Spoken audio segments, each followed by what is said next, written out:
Assalamualaikum warahmatullahi wabarakatuh. Hai teman-teman semua, kembali lagi dengan saya Mia Amalia Lutfiah. Di sini saya akan menjelaskan tutorial untuk membuat kurva stress strain.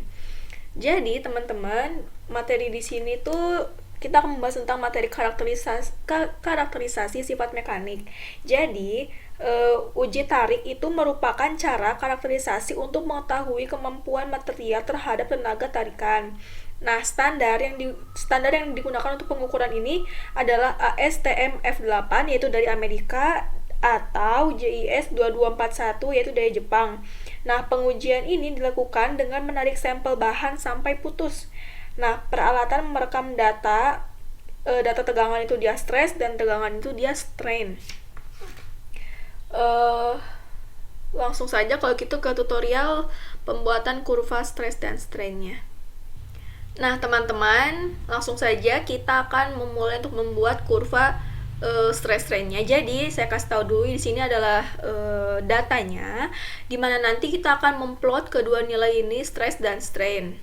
Langsung saja ya, kita plot. Kita klik insert, lalu kita klik charts, kemudian pilih scatter. Di sini saya mau pakai yang ini. Nah, jangan lupa untuk ditambahkan axis titles-nya, jadi nanti supaya ada judul. Nah, ini kita rubah jadi kurva stress strain. Yang di bawah ini dia strain.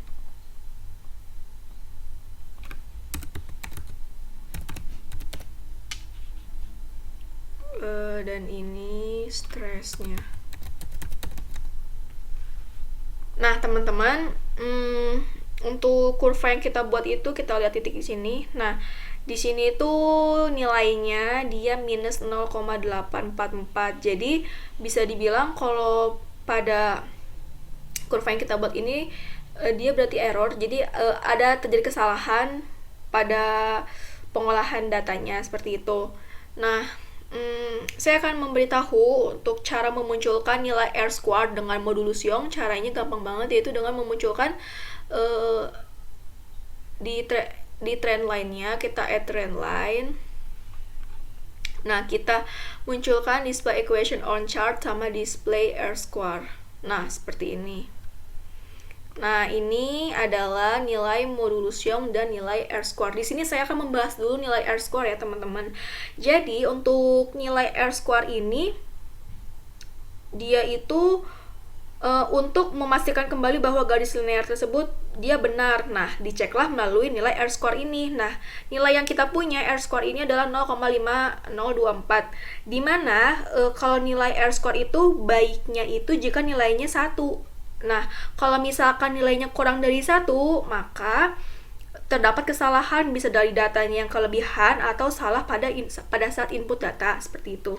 Nah, untuk nilai modulus Young dan nilai modulus Young itu dia yang Y-nya ini.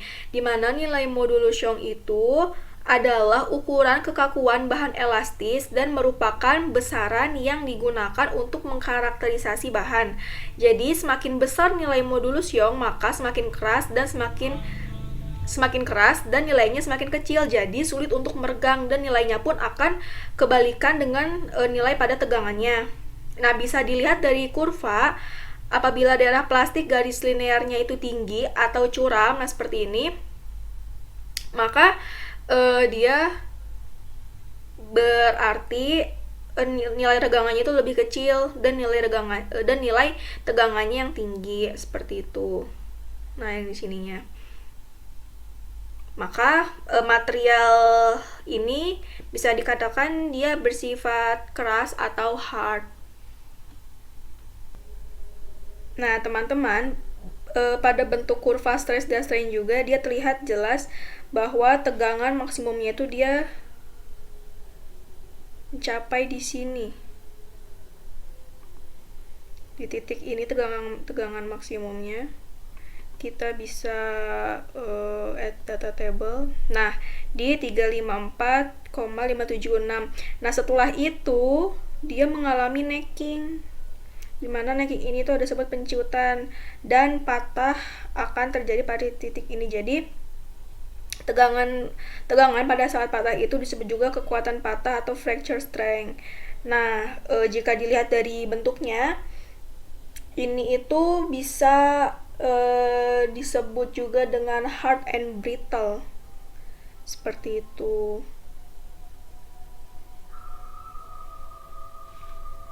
Nah, mungkin cukup sekian yang bisa dapat saya sampaikan.